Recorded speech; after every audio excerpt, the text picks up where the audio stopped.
Hello, everyone. Good evening from wherever you are. Good evening, good morning, good afternoon from wherever you're watching us. You are joining us from. I should be a presenter. So thank you so much for joining. Please just confirm that you can hear me by just dropping hello in the chat box.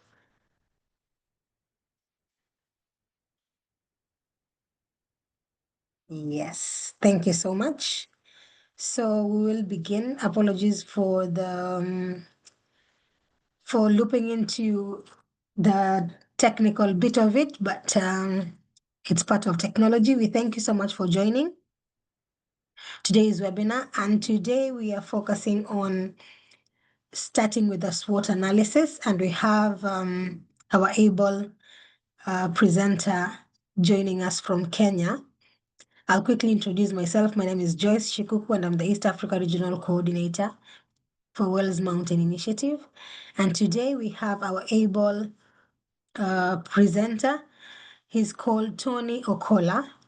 Tony Okola is a passionate expert in project development and leadership with a strong focus on helping communities thrive. As a specialist in monitoring, evaluation, research, and learning, Tony brings a practical, impact-driven approach to community development.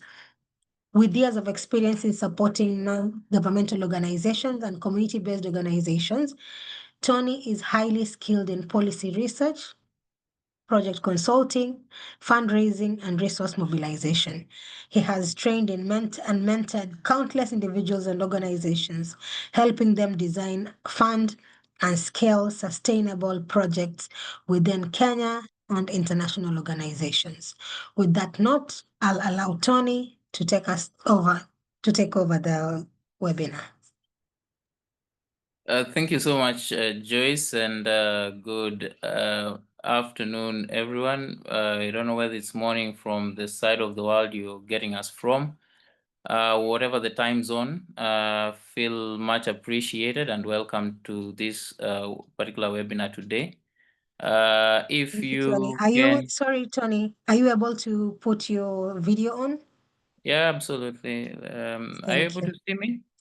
Absolutely. We are happy. Thank you. Thank you. So welcome everybody from wherever you're getting us from, whichever part of the world you have joined this webinar this evening. My name is Tony Samuel Okola, as Joyce has ably been able to introduce my credentials there. And today we are going to look at or talk about Don't Start Without SWOT, which I think is a fundamental thing in the development world, having worked in various organizations, as Joyce highlighted there, in a few that I've been able to work with. I came to realize that SWOT basically is everything in strategy. Whether you're thinking of you as an individual or as an organization, SWOT is of great importance. And maybe just to start us off, maybe you're asking yourself, what's the meaning of all this thing called SWOT? We're going to get to understand that. So today, our training objectives will focus on the following specifics. We will want to understand what SWOT is, and also SWOT as a fundamental and foundational strategic tool.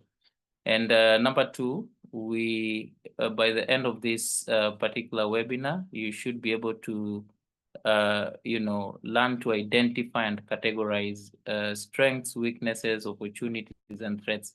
There you go, all listeners and viewers from wherever you are. I've just remove the cat out of the bag. SWOT is basically strength, weaknesses, opportunities, and threats. And we're going to see how all that aligns.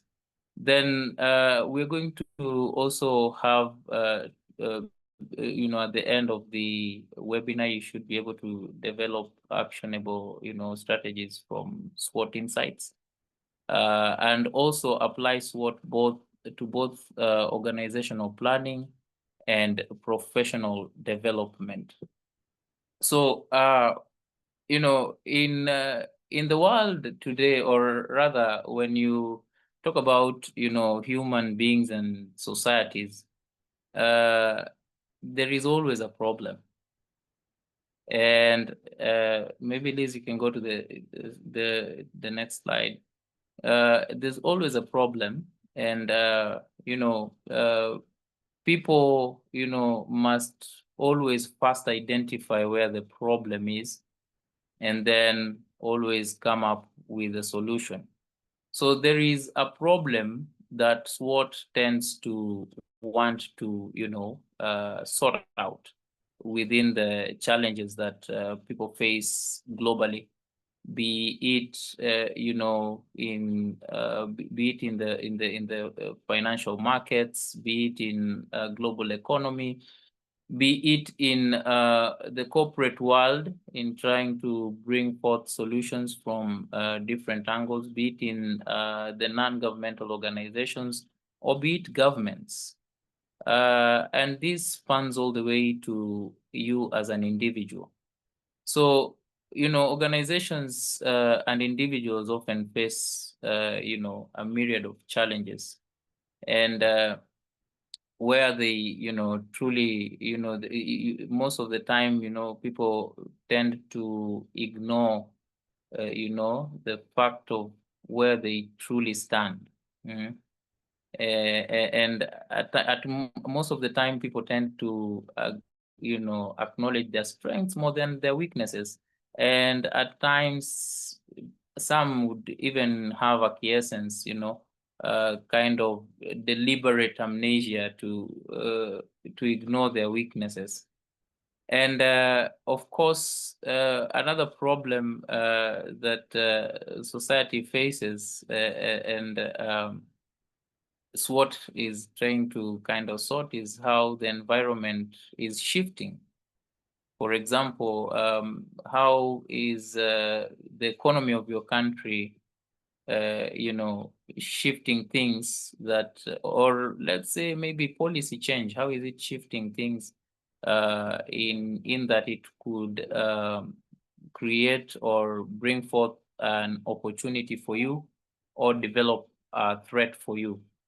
And another thing that you need to know is which priorities matter most in order for you to achieve sustainable success. So without such clarity, most of the time strategies may be based on, people's gut feelings. You believe, that if I start this business, I feel I'm going to make it. Or if I start this project, I believe I'm going to make it. Or if I pursue this career, I believe I'm going to make it. And all these biases, with incomplete information, most of the time lead to, when people plan without this clear, compass, then it leads to most of the time having wasted resources and missed opportunities. And of course, this ends up to, expose people to, certain risks that are basically avoidable. So what's the solution with SWOT? So SWOT normally, next slide, please. SWOT basically creates structure, that breaks down overwhelming complexities, of situations into like 4 clear quadrants. So it's kind of normally, from my point of view and my use of SWOT over the years, whenever we are developing strategy for various non-governmental organizations, or whether it's a government department, or at times maybe it's just a corporate venture or a business, and we're trying to help them in setting up their strategy. For me, it's more like a play kind of thing that ends up giving you clarity. And why am I calling it a play? It's like a game of 4 cards. When you clearly look at them critically in their tapestry, and and have focus in each and every card, you're able to pull out things. And so as you play along, it brings out clarity in the long run, and this entire process becomes fun.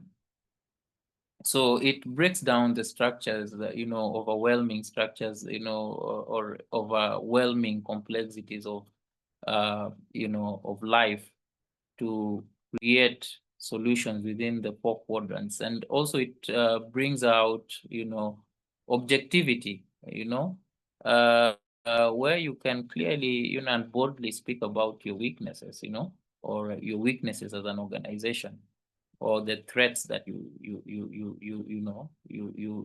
face. So it forces leaders and teams to confront both good and bad realities.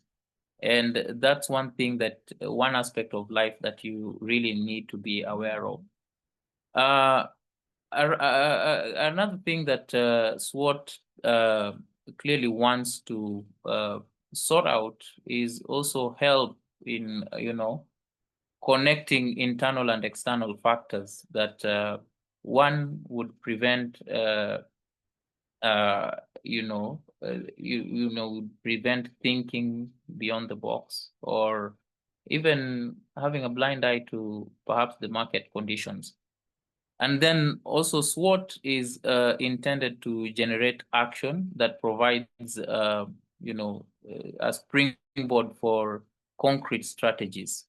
And we're going to see this in a short while, where we have different SWOT strategies, be it strength versus weakness, or weakness versus opportunity, or be it strength versus threat, or weakness versus threat. Moving on to the next slide, SWOT in itself, by the time you've been listening to me, in short, I'm trying to tell you that don't ever try to strategize anything in your life or in your organization without starting with SWOT. Why? Because SWOT becomes the indispensable foundation. It is the indispensable foundation for creating your future opportunities, creating future opportunities, and helping the organization to thrive, to be able to reach the optimal level of success. So imagine yourself wanting to build a house, or you want to set up a foundation or something. Rather start building a house, you'd start off with the foundation most of the time. And the SWOT analysis acts as your strategic blueprint.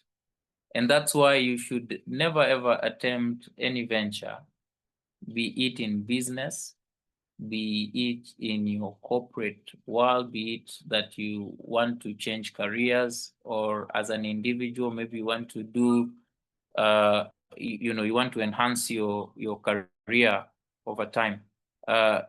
It make sure that you have this as your blueprint, and it helps you, as we said before, to move beyond the gut feeling. So what's kind of the brief history of SWOT analysis? So SWOT was coined by someone by the name Albert Humphrey, when he was working at Stanford Research Institute. And he developed it as part of, research into the corporate planning practices. And of course, his work kind of provided a systematic and, an organized way of evaluating some of these complexities that affect various organizations and various institutions. And out of this, it became a practice, a professional practice that was accepted worldwide and globally. It's globally used. So be sure that this, as others would put it for you, it's a sure bet if you start with SWOT analysis. And the use of SWOT has been in existence since the 1960s and the 1970s. And today there is no institution that you go to or any strategic plan, be it in government or be it in the non-governmental organizations, or be it in the corporate commercial field, and fail to find a place where SWOT has been used. So what is SWOT in our definition as we move on?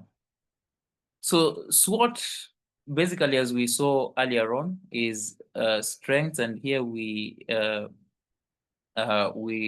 when we talk about strengths, we are talking about the things that make you feel, I'm strong. It's a kind of a feeling. I feel strong in this particular area, or we are good at XYZ as an organization. And so mostly it's an internal thing, that is hopeful, that creates hope. And on the other hand, on the opposite side of the upper quadrant, we have the weaknesses.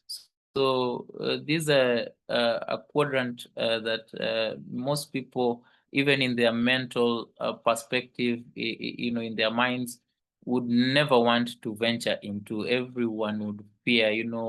I've been to interviews. I've conducted interviews for many people. Even guys who come from the university, maybe looking for their first job, or maybe ordinary people who've just been in the field, and they're changing jobs and careers.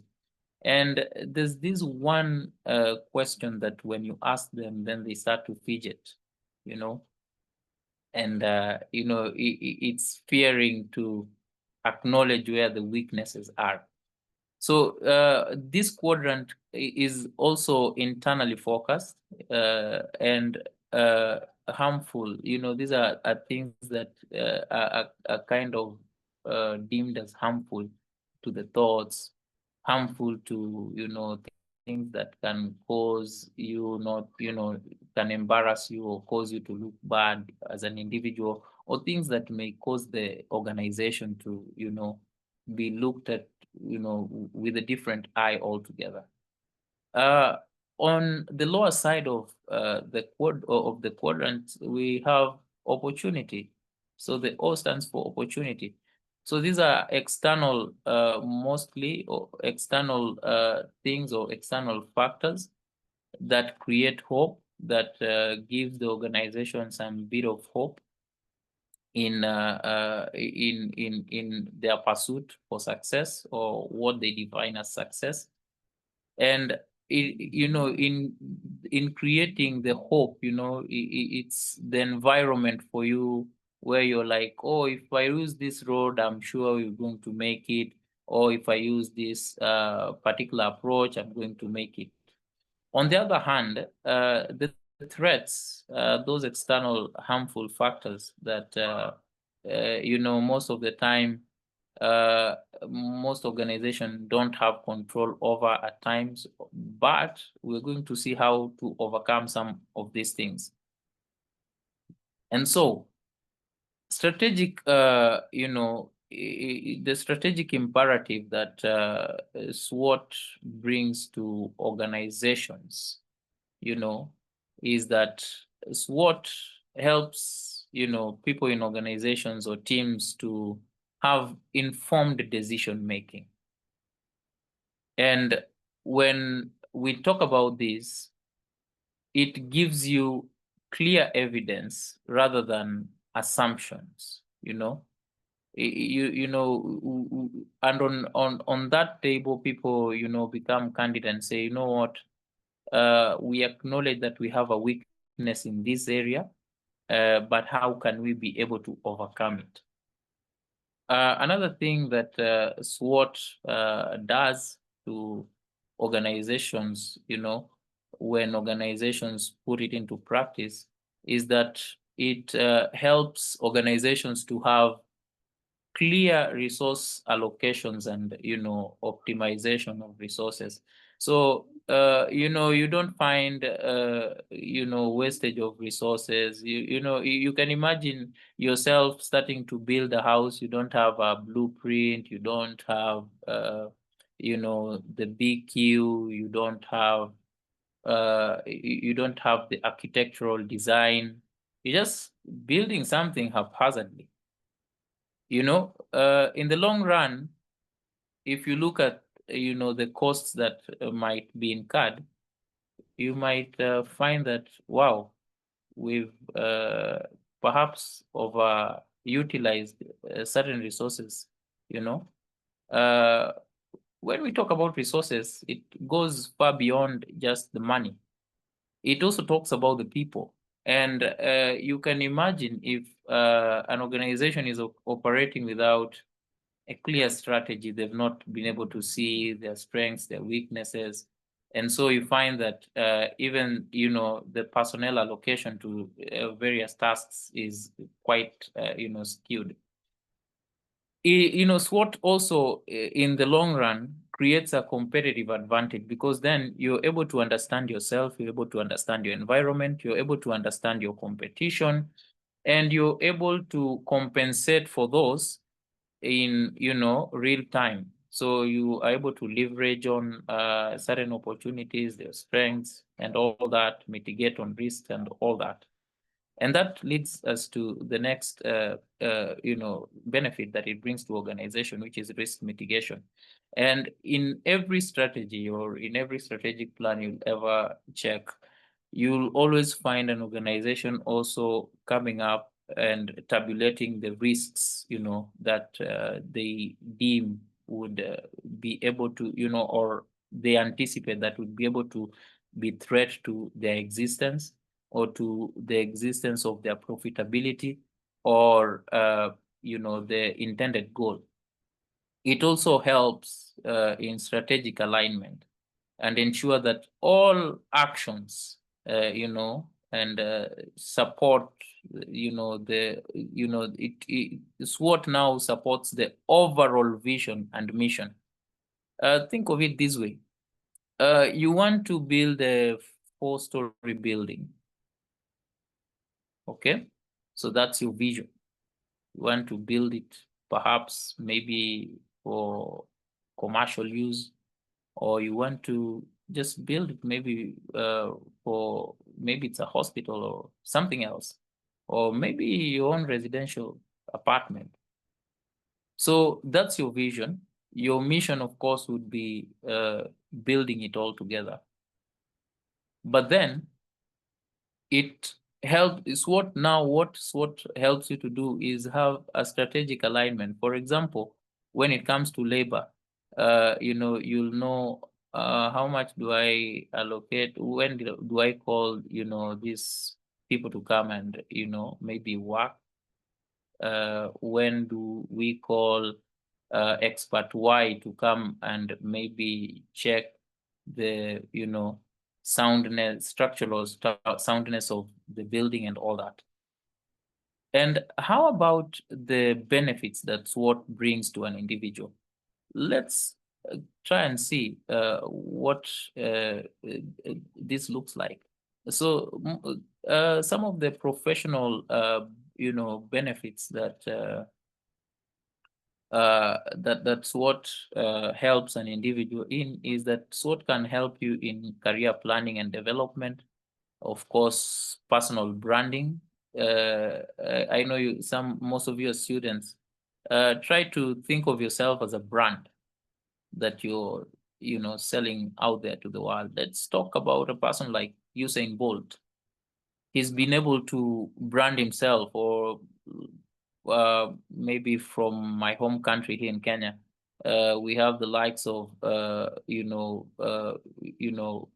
medalists like and the world record holders like Eliud Kipchoge, who has built a brand out of his name. So it kind of helps you to build a brand as an individual. It also prepares individuals for interviews. When you clearly see yourself within the 4 quadrants, then you are able to pitch very well to convince your future employer. So it helps you have a clear vision, clear focus, and all that. And also it helps you have leadership self-awareness. Tomorrow, some of you will be leaders in various institutions or leaders in your own capacities and might. And these ought to really give you a striking, clear view of who you really are. So let's deconstruct SWOT and look at each of the quadrants, and go beyond just the 4 quadrants and look at each, with a specific keen eye, more like a lens, trying to look deep into the SWOT. So let's start with weakness, or rather strength. I beg your pardon. So what is your understanding of strength? So, your dictionary would ordinarily tell you it's a good, beneficial quality or attribute of a person or something or an organization. So those are the good attributes. And as you're practicing, or rather as you are using SWOT to develop your strategy, some of the key guiding questions when it comes to strength that you need to ask yourself about the following: what are you doing well? What are you good at? And what sets you apart anyway? And what are your good qualities? So when you are able to clearly see all this, then it would give you a clear focus of how strong you really are, and it also brings out some of the unique skills you have. Talk about maybe you're eloquent, or how to pitch. Maybe it's your personality, perhaps. So all those things that now as an individual. Moving on to weaknesses, what's your understanding of weakness again? So it's the weakness normally is a kind of a state or condition of being weak or disadvantaged or having a fault, So for example, so there's organization X that perhaps produces a specific product, and maybe that brand in the market is not, maybe the design was not well was not well done. So the organization would feel like, okay, I think it's our branding and the marketing that perhaps is letting us down. It's our weakness. So what are the key guiding questions that such an organization would come up with? Where do you need to improve? For example, if it's branding, what do you need to improve on? And are resources adequate? At times weaknesses come because not because someone is not able to do something, but then when resources are constrained, you find that there are limitations to certain factors or aspects in order to achieve success. And what do others do better than you?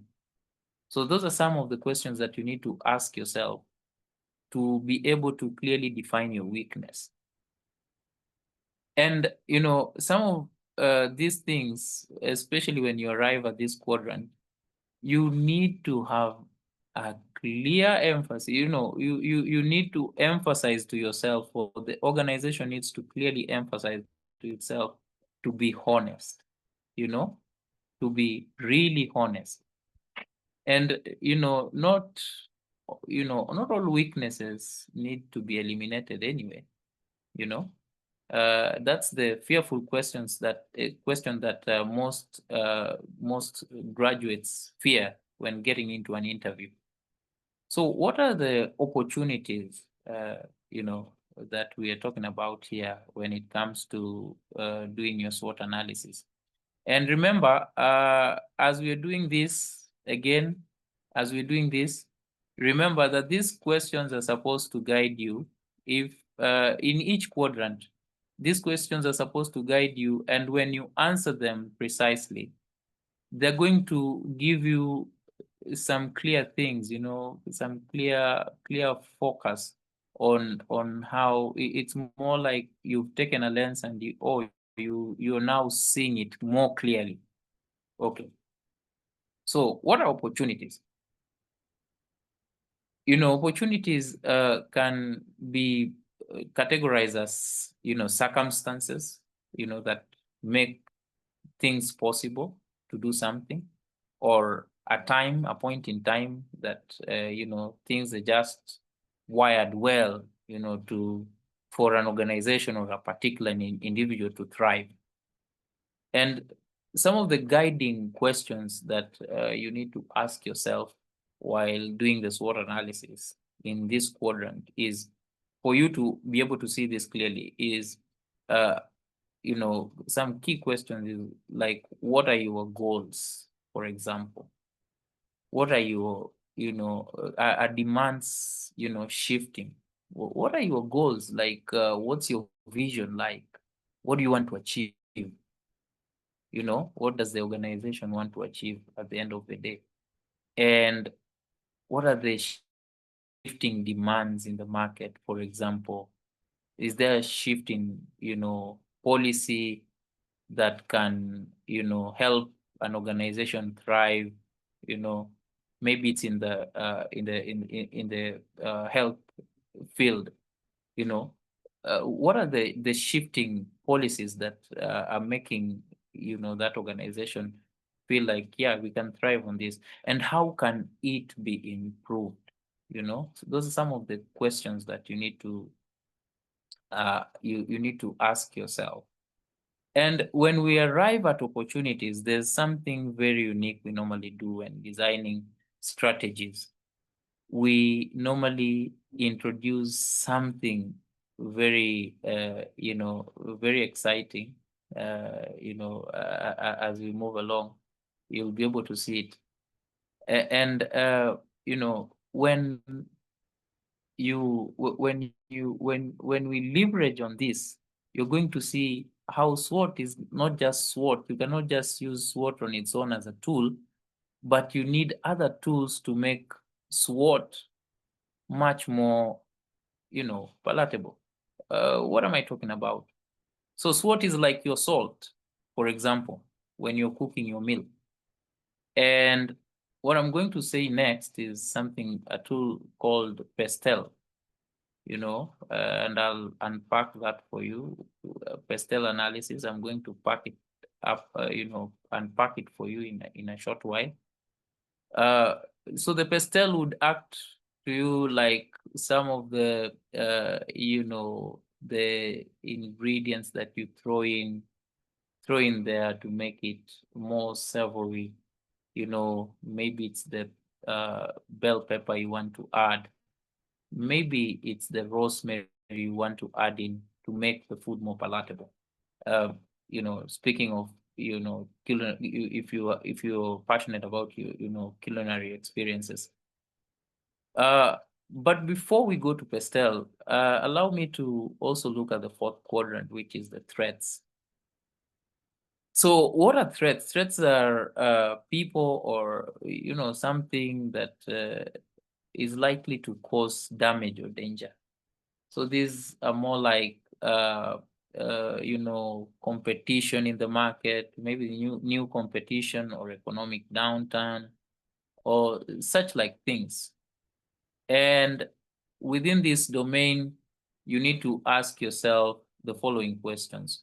What are the blockers that you are facing? You're trying to reach your vision, but then you can't, you don't seem to move. So what are those blockers you're facing? And what are the factors outside of your control? Okay. And in this quadrant also we use actually two tools, but of predominance, pastel still stands out, and we're going to look at pastel in a short while. So what does pastel really mean? So to me, I would say that this is my bonus to you guys as you listen to this webinar. So pastel basically means political, economic, social, technological, environmental, and legal factors that either create for you opportunity or threats. So how does all this perhaps works?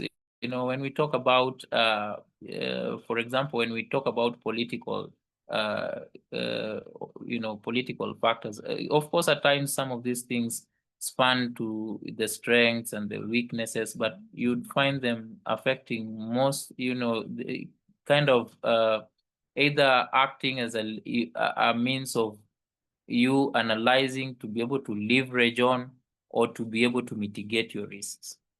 So, or minimize your threats.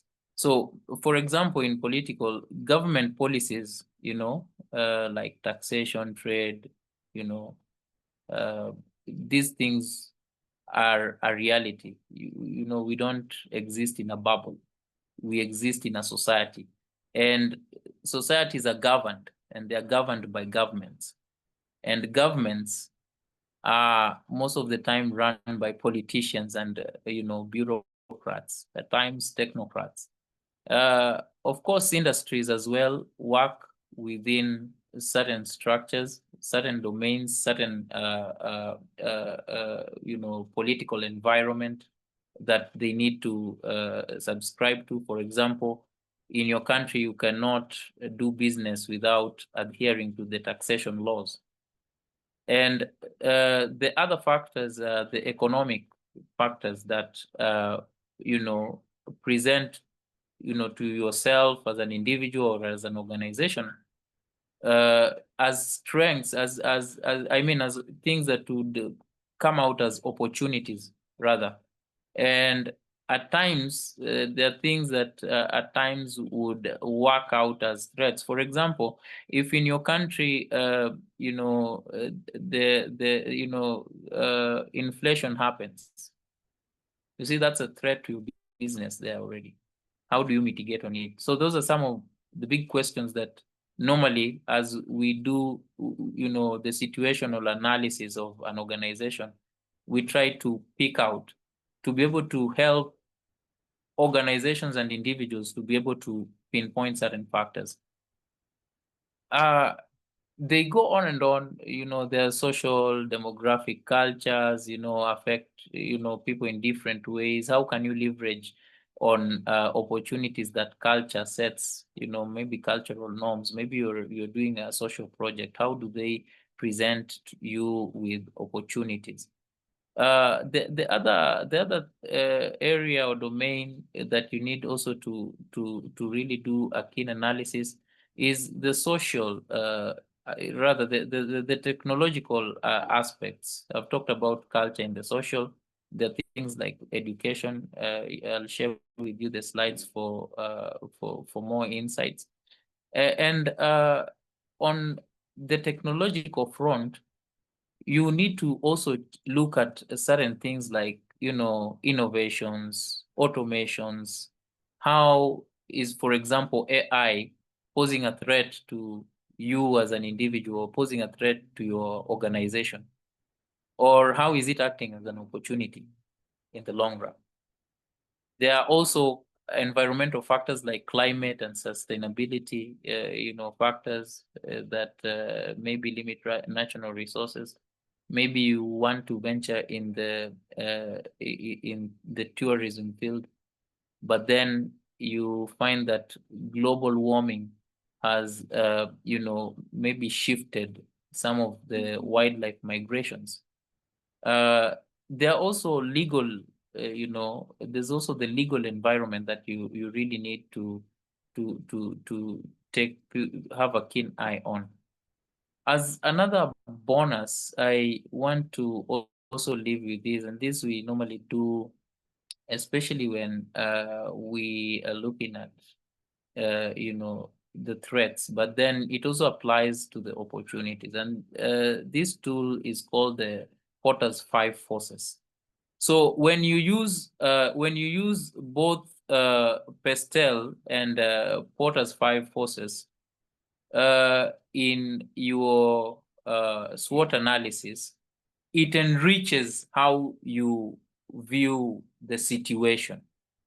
So Porter's 5 forces analysis, looked at 5 key things. One is your competitive rivalry in the industry, like the competition, the price wars, and on the other hand, we have the second force, which is threat of new entrants.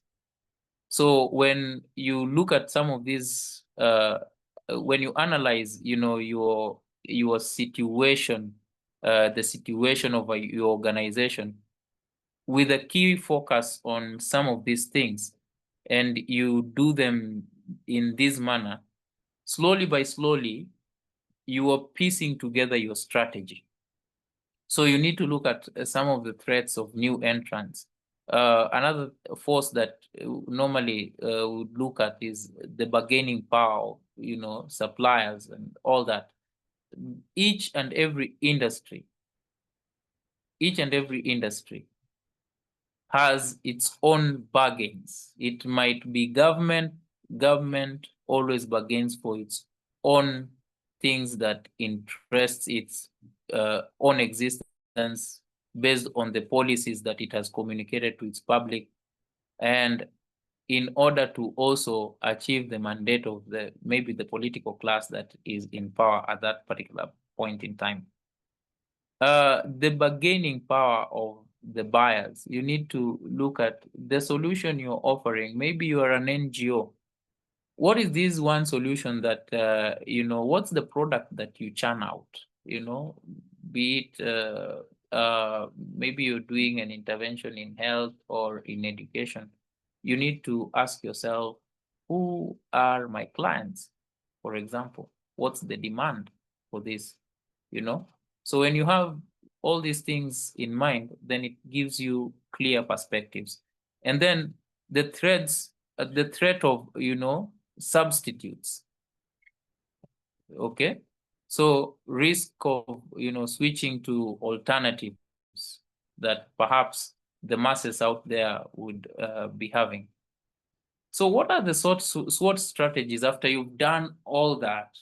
So what kind of SWOT strategies, and actionable frameworks would you use? So out of the 4 quadrants, normally what we do is that you would come up now with clear strategies. Remember, you've answered your queries there in each quadrant.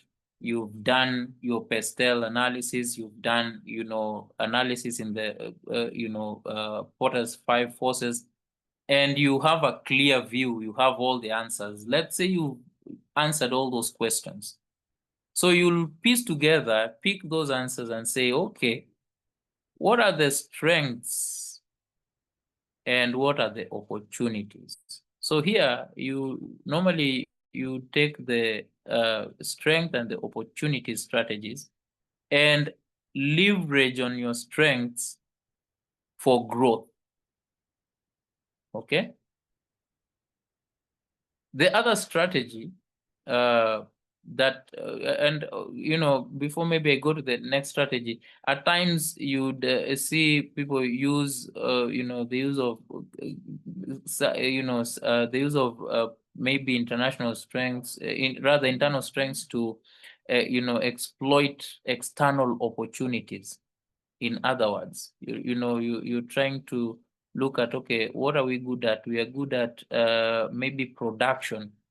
So how can we use that to leverage on external opportunities? Maybe there's a new market in the neighboring country, and if you're able to have a turnaround time, a good turnaround time in your production, then you're able to satisfy that market. The other actionable framework would be strength versus threats, and here is where we use strengths to mitigate on the kind of threats that would exist, like using internal, strengths to avoid or minimize the impact of external threats. For example, maybe you're building and you have sufficient manpower, and maybe you are running late on you're behind schedule in finishing that project, construction project that we were talking about. So what would you do? Most of the time you'd maybe enhance the workforce,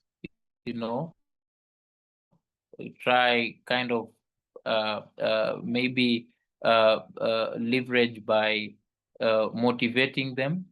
Maybe they're well experienced, maybe you have a well experienced team, so you would utilize their their abilities and their strengths to kind of minimize on this on the impact of delivering maybe that project to your client behind schedule. The other actionable framework is using the weaknesses versus opportunity. And here you normally we use we look at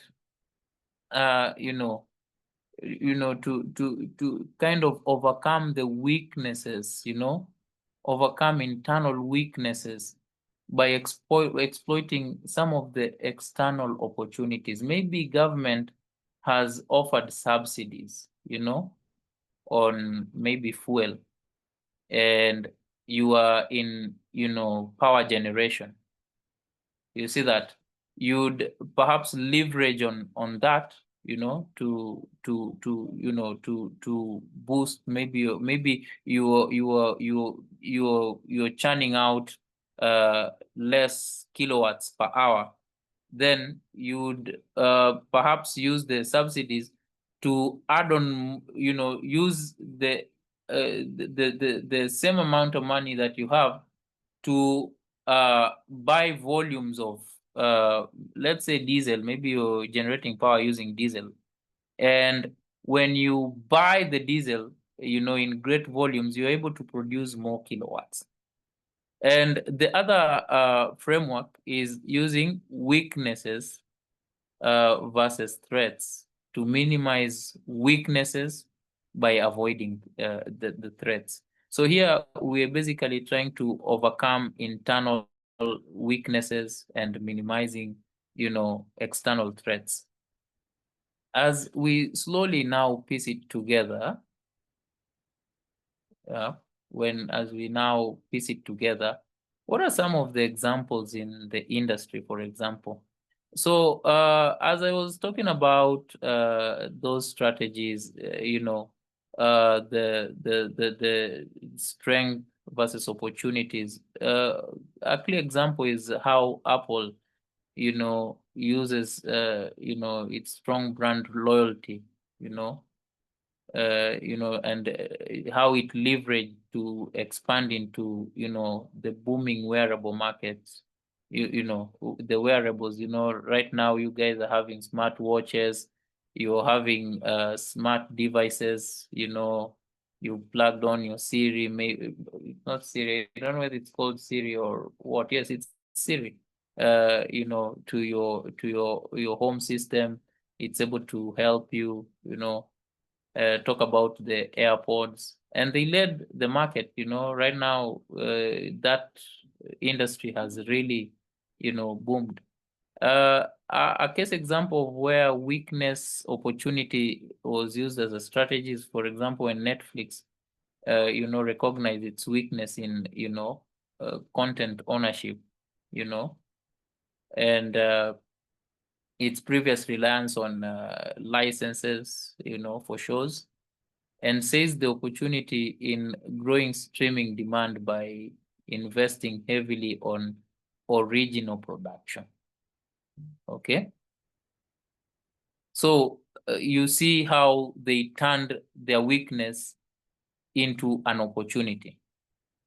And today, Netflix is a big game changer in the entertainment industry.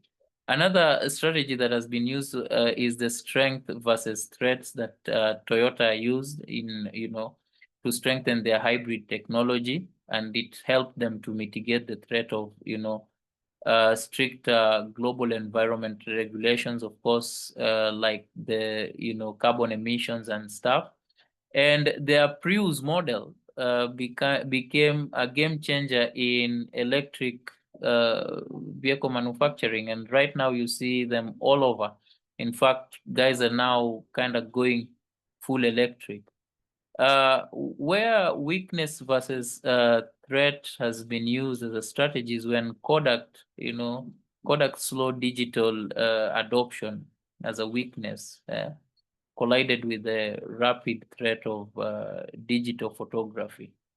So to minimize on losses, the company eventually pivoted, by leveraging its brand in, printing and licensing instead of competing in the digital cameras. And you don't find Kodak, in this day and age, though they are still there, but then they've taken a very completely, totally different perspective. So implementation and continuous improvement. So, markets are very dynamic, and it does not mean that when you use SWOT today, you need to just say, no, what, my work is done. No, you're supposed to keep on, let it be a living document. At the end of the day, strategies are meant to be living documents that guide, organizations towards, achieving much. And you need to have a keen eye on continuous improvement, whether as an individual or as an organization. Having said that, the markets are very dynamic, there is also ongoing learning. So each cycle of execution reveals new insights, and feeding, back into refresh your SWOT analysis, and also feeding to refresh your strategy in the long run. And your strategic agility, help,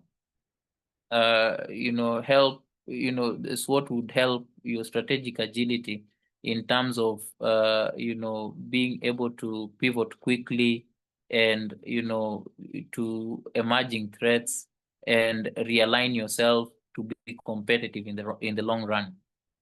And also it helps in performance tracking, when you link, for example, your SWOT to key performance indicators and reviews, it ensures that your strategies remain aligned to your goals. So when you're facilitating SWOT, what do you do? And now, as we now slowly becoming SWOT experts. Yeah. So how do you facilitate SWOT in, in a session? Maybe you are a group of colleagues of students who want to start an ICT venture. So SWOT helps in, help teams in participation and help in revealing the diversities. And of course, it helps in having an objective mindset and also being honest, and in the long run, when you do all these things, SWOT will, give you data-driven insights. You use at the end of the day, as you're facilitating the SWOT, maybe with your colleagues, maybe you're doing it, you're doing it, having fun there. It will cause you to ask certain questions, to look at certain data that would be able to give you certain insights and give you ways to come up with to solve, to be able to solve certain problems or take advantage of certain opportunities. And always remember that brainstorming is very key when you're doing this particular exercise. Brainstorming and prioritization, very key and very important, and regular reviews. So make that your initiative as you are practicing SWOT. So what's beyond the analysis? You know, what's beyond this SWOT analysis? The SWOT now would help you to have actionable insights, integrate your strategy, your strategic planning with the goals and the resources that you have as an organization. SWOT will help you in monitoring and adjusting certain factors especially when you're doing your strategic reviews, media or mid strategy. Most strategies take 5 years. SWOT acts as your strategic compass, so you should never leave it. And that's where I welcome all of you.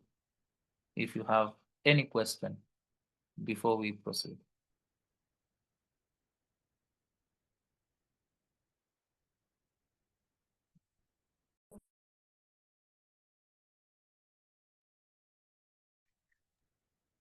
Thank you so much, Tony, for that insightful presentation. I have personally learned a lot. I can see Shamim saying, wow, most probably she has learned something or more than one thing new. I have a question. You've talked so much about a SWOT analysis being a strategic blueprint or even a strategic compass.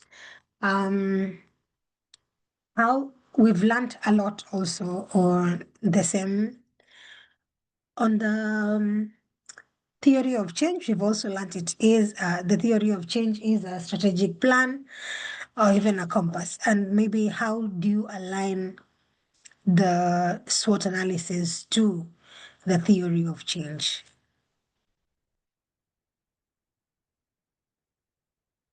You're muted. Very, very, very wonderful, question there, Joyce. So both are of great importance, both SWOT and theory of change. So the theory of change kind of guides you to know like how change happens over time in, as you work your interventions, right? And when you're doing SWOT, so SWOT is more like I'm starting from a point of an unknown, you know. I've maybe want to build a city, okay? So I want to build this city, and I'm in the middle of a certain desert. Anywhere in the world, you can name the place you want to mention, but then you have this vision of building a city. But then you need to understand, for example, those, your SWOT very well, do your SWOT analysis very well. Then after you've done your SWOT analysis very well, it will lead you to come up with clear strategies and guide you, on certain KPIs, right? So when you arrive at your KPIs is when now you'll start saying, okay, let's use, for example, the problem tree, for example. You say, okay, we have a problem here, we have a desert, but we want to turn it into a city. So the fruits would be the city. So how do I, realize this change over time? Okay. So then the theory of change would easily come and gel in to your strategic plan, you having been able to clearly single out the opportunities, the threats, the strengths that you have, clearly analyze them. Then now you work out the formula of how you're going to bring about this change in the long run. Okay.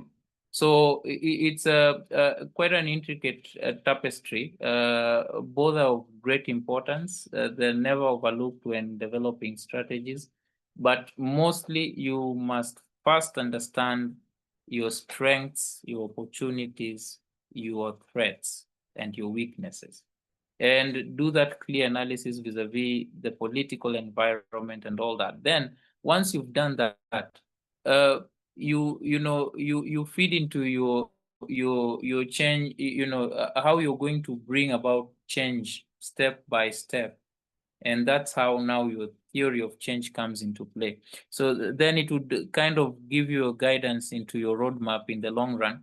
Even when you're doing your theory of change, you will be very tactical and very calculated in how you approach your theory of change in the long run, and not just coming up with a theory of change for the sake of it. Yeah.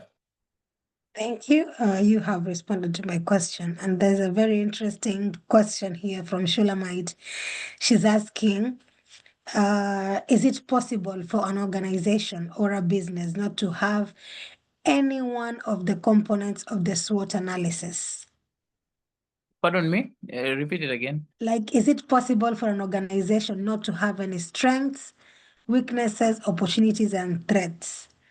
Or Uh, must they do a proper research to find one? you don't even need to do a proper research to find one. I mean, the world is full of problems, man. Everyone has their own strengths and weaknesses, so do organizations alike. And you don't, by the way, you don't, an organization doesn't need to fund. Maybe if they don't know how to, is when now they hire technical experts to help them do the SWOT analysis. You don't really need much research, but it doesn't mean that you don't venture into it. There are various like governments who plowed in money to do research to clearly understand certain phenomena before they venture into anything. Many companies, be it in mining, for example, you would not venture into mining without having done your proper research to know whether, feasibility studies, do we really have the gold here? And okay, assuming we found gold here, what are the instruments saying? How vast is this resource underneath the crust of the earth? And is it worth investing in? You see that? And you'd find, such companies go a long way in doing serious research to be able to be very, very sure, so that they don't burn their money in the long run. So yeah, at times people do put in quite a lot of money in research to get to understand better, of course, and again scientifically on on strengths, weaknesses, opportunities. But those are things that organizations live in. I mean, the environment that organizations work under.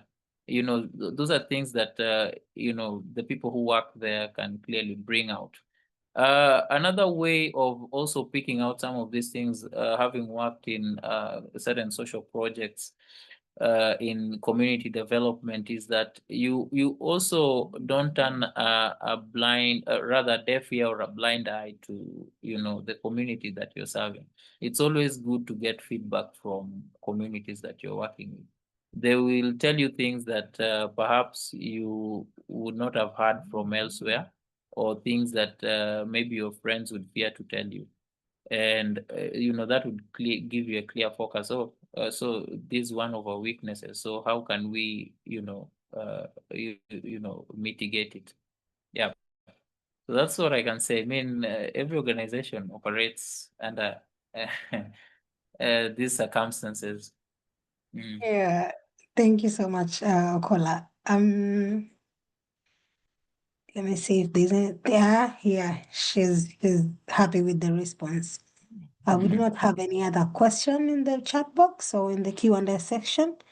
And we're already 7 minutes past the hour. I would like to appreciate you so much, Mr. Okola, for taking time to take us through the Don't Start Without a SWOT analysis session. Yeah. Maybe if you have one parting shot before we go, we'll really Thank you. appreciate. Thank you so much, Joyce. What a date has been. I'll say thank you to all who are on board tonight. And of course, appreciate you also together with the entire Wells Mountain team. And I'll leave all of you with, these two quotes. One is mine. One is from Albert J. Nock. He says that the only thing that can, be done to improve society is to present it with one improved unit. I repeat, the only thing that can be done to improve society is to present it with one improved unit. And that unit is yourself. You who are listening to me, you are that unit that, can be done to, improve the society. Now that you have learned about SWOT, go improve the society, go improve yourself. And you know what? I say, now this is my quote, success is in the horizon. It's with us here. It's you who attended this particular webinar. Go out there and realize your success. All the best. Thank you so much. Back to you, Joyce and Liz. Thank you so much, Tony. Derek Mungai is definitely relating to the Kodak example you've given us. Probably his the millennial. If anyone can remember the Kodak thing, is probably in the millennial group. Anyway, I'd like to Good. thank you all so much for joining this webinar today. We appreciate you, scholars, for taking your time to join the webinar.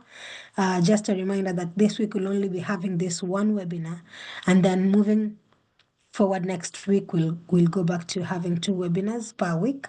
So just to encourage you all to continue attending these sessions and learning in preparation for your pitch presentation that is due, that will be held on the 9th week of the academy.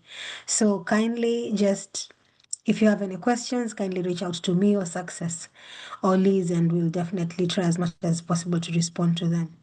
In the meantime, just to appreciate you and just to wish you a lovely evening, and see you all next week.